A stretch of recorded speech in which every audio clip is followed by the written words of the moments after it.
It's been a week since a hijacked building in Marshalltown in central Johannesburg caught alight, resulting in nearly 80 deaths.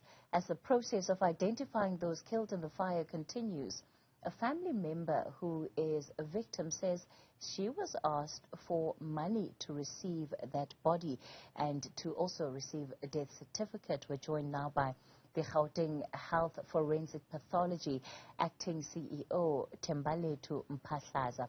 Mr. Mpahlaza, good evening. Thanks for your time. Firstly, what was your reaction when you initially heard of what the experience of clearly at least one of these families has been? Thank you, Kathy. Indeed, it was a shocking kind of incident because the government is making all efforts to make sure that the issues of corruption in our institution is eradicated. So we learned with shock after this thing emerged through the media platforms that there was somebody who was charged 700 for the issue or for the issuing of the body to them. That is not what this government is doing when it comes to forensic pathology services. We render our investigation services free of charge with the aim of ensuring that even the poor of the poorest is having access to justice. So were you aware of it before it was broadcast on Newzroom Afrika? No. We never get those news. And as we've been in Deep Blue for the past 6 days now, some senior managers are there. Some of the media houses were also around there. I was there until Friday evening, and there was no such act or allegations while I was there. But yes. In fact, I want us to play you that specific audio. This is where one of the families of the deceased is actually speaking about their experience. 700, so it had up 700 rand. And now man, so it had up. So the motion. 15 years. We're full stand at 8. Tom and Pathology 700 rand, a government motion.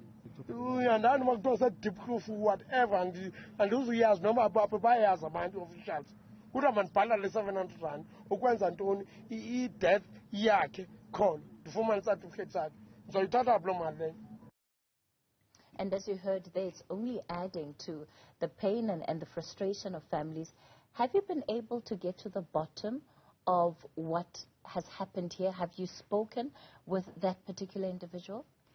We've been appealing to the media through our spokesperson, Mr. Mutiba, to try and make contact with those journalists who were capturing this incident, so that we can be able to attend to this issue. Already, our risk unit, the anti-corruption unit within the department, is taking some steps in terms of making inquiries about this allegation. Remember, this is not the first time we have heard about this particular kind of allegations.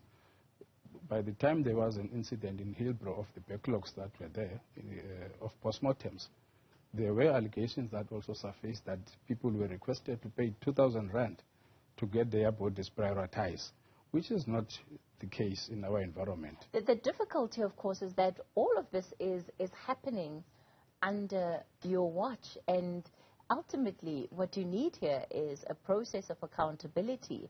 But that cannot happen if you haven't identified who the individuals that are in the system are actually making these kind of demands and are fostering this environment of corruption. You know, in these days, Kathy, everyone is having right or is innocent until found otherwise. As I was saying, internally, we are strengthening our systems. We have engaged our risk office to start to investigate this kind. To start with, once a complaint is not registered, it's difficult. Hence, we encourage people to say, even if you want to be anonymous. A complaint registered with who? At least with the police, or at least within the institution where the incident is happening, because there are facility managers at a senior levels in those institutions. There are even security people in front of our institution.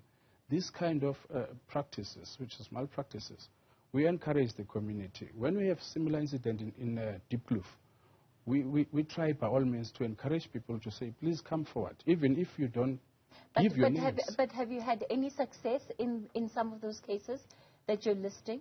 You've spoken about Hillbrow, you've spoken about Deep Kloof. Did you have any success in investigating those matters? No, as I'm saying, our internal inquiries are still taking place. There are some people who have been placed elsewhere, so that we make sure that why are they placed elsewhere? Why are they placed elsewhere? Why are they still in the system? It's not because we are saying they are placed elsewhere because they have committed the crime, but as you implement your control systems and everything, and these kind of allegations, they come. Sometimes you look at the trends to say, okay, these things, they come on a Monday, and then you start to say, let me monitor. But surely there should be sufficient capacity.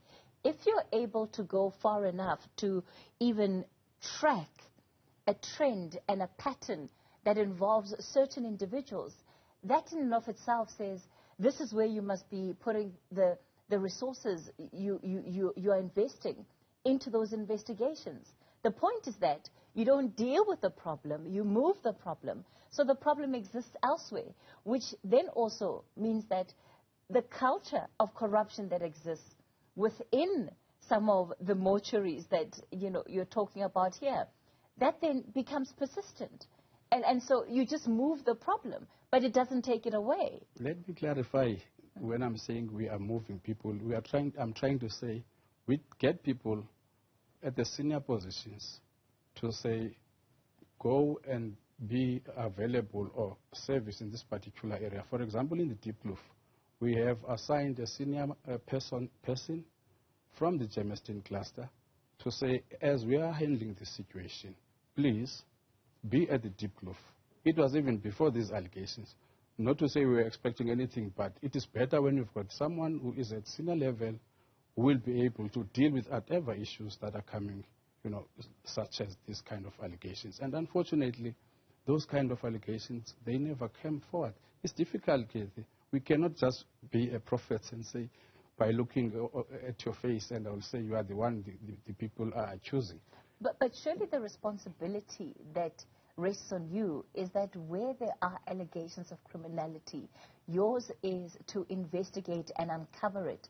And the sense that I'm getting is that there's a culture of corruption that is enabled by the ecosystem, which is why it prevails.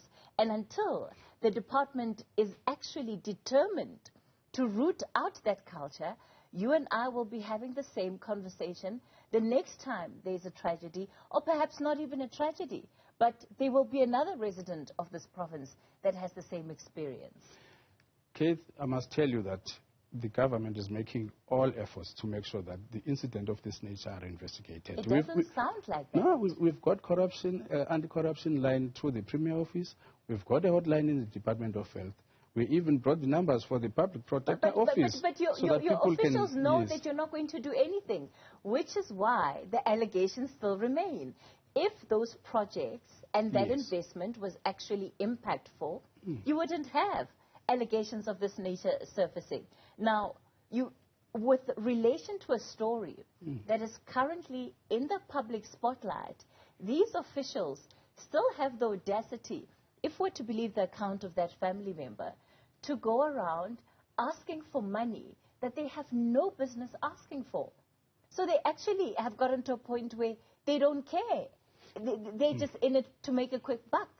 The interesting part is that, Kathy, as you were asking, what is that we are doing? Deep Kloof is fixed with CCTV cameras. We went through the footages, and unfortunately, we couldn't pick up this particular complainant, which worries some. It's very worrying because we have invested in that kind of infrastructure to make sure that we capture incidents of this nature. But unfortunately, it never happened. When you say you've invested, that it didn't capture this particular complainant, what do you mean? The CCTVs, we played the footages. At least our cameras can have at least a kind of a distance from the institution, a view even at the street of Deep Kloof. But unfortunately, we couldn't find this particular complainant. as he's also not really 100% sure to say which institution, but he says officials they know is Diepkloof. And with the issue of the death certificate, for example. So are you saying he was never at the mortuary? According to the criminal investigation that we have undertaken, we couldn't identify that complainant, and we are so wish, even if he can just give us the death register number of a child, that at least will give us something to start with, because we do have controls in terms of access, who is doing the identifications of the body, who is doing what the release of the body. How long is it going to take to ensure that all of these families have the remains of their loved ones?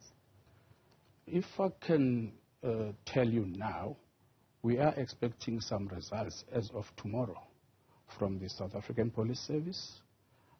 Definitely by midday tomorrow we'll be able to say how many bodies that are identifiable or that have been, or that will be able to match with the families.